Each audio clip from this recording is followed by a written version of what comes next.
Chapter 2. Your Love Was a Lie. Alia's POV. 2 years ago. I was waiting for Nick for us to have dinner together. We were about to celebrate her second wedding anniversary. Our relationship was perfect. We live in this apartment near the university we both attend.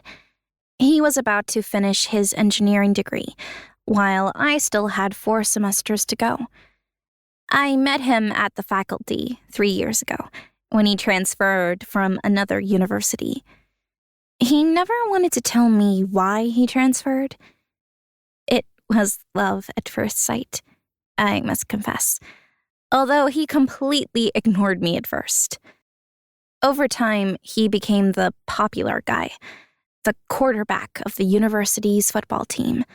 Everyone was crazy about him, including me. He was a rebel, and I was just some little girl from afar. I was 17, he was 20.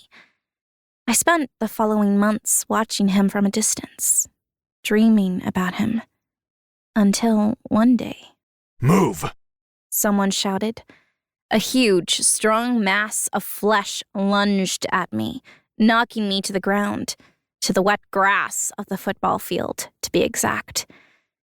I had just dressed up to go to a faculty party, and I was on my way to meet my friend, Cedric.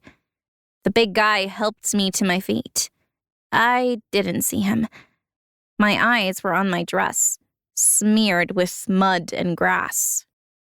"You shouldn't have gotten in my way, little one." I heard the deep voice of the idiot who threw me to the ground. "Little one yourself," I muttered angrily, shaking off the pretty dress I had bought for that night. Suddenly, I heard a huge laugh. "You can check for yourself if you want," he replied, more brazenly than my previous statement. I looked up, and there he was.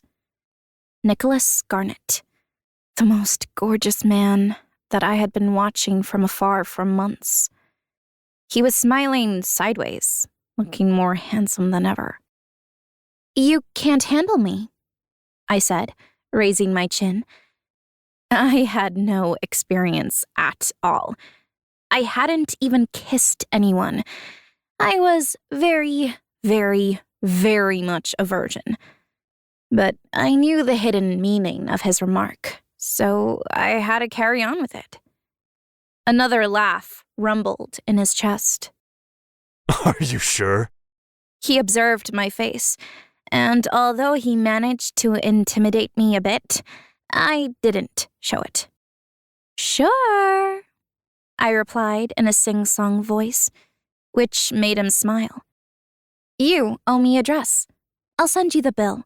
Someone will tell me where to find you," I said, making him believe that I had no idea who he was, before turning my back to him.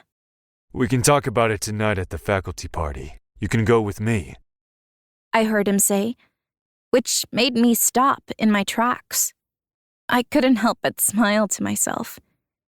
It had finally happened. I had his attention. But I decided it was not going to be easy for him. I wasn't like all the girls who were dying for him. I mean, I was dying for him, but I wasn't going to show it and throw myself into his arms. "I have plans," I said, and kept walking. I swear I felt his gaze on me as I walked all the way to my room. That night, he managed to find me at the party. And from then on, we were inseparable. Of course, he had to work hard to win me over. Months later, we got married in Las Vegas during a crazy weekend, just a month after I turned 18. Nick bought an apartment near the university to start our married life. Today, I finished my classes early and ordered dinner for the 2 of us. I know there will be some changes soon. Since he finishes his studies, Nick will have to take over his parents' company.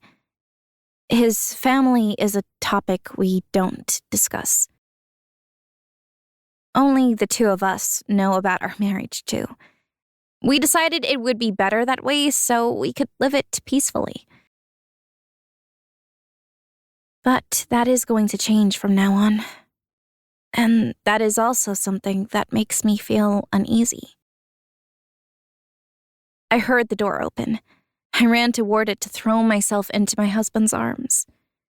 He caught me, and I brought my lips up to him to kiss him, but I was taken aback when he did not kiss me the way he usually does. "What's wrong?"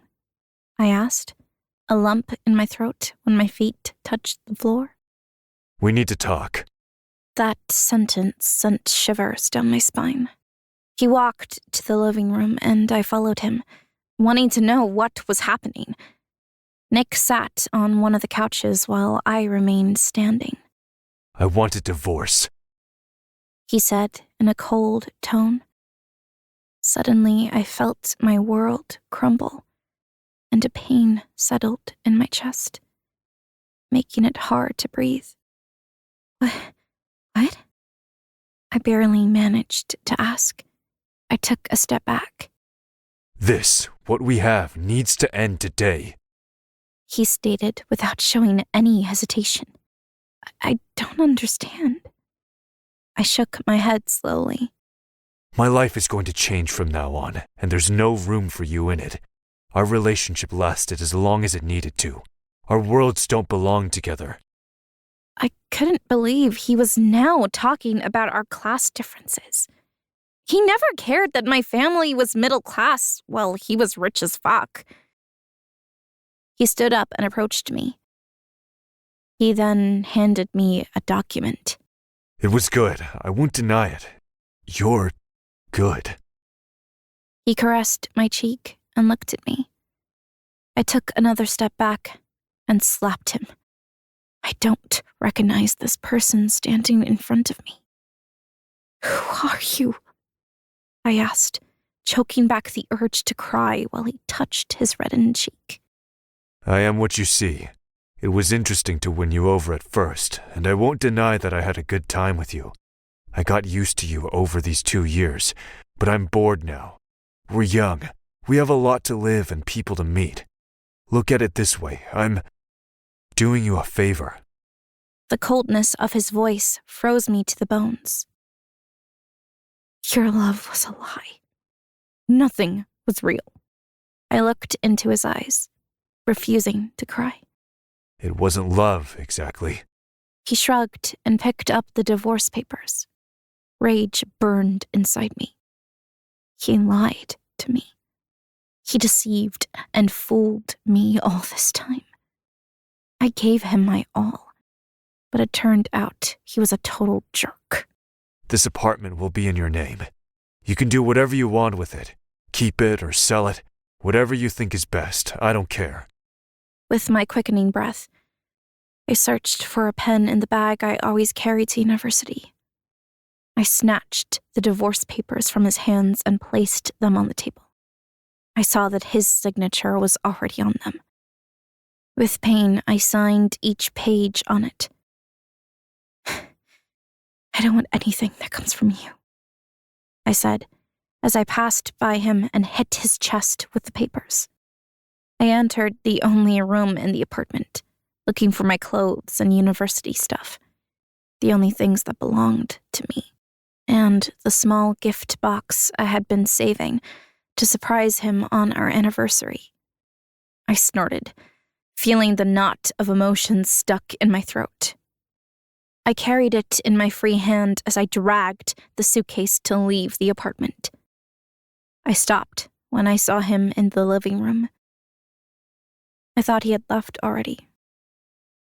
His eyes were fixed on the box with curiosity. I held it pressed to my chest and left him without looking back.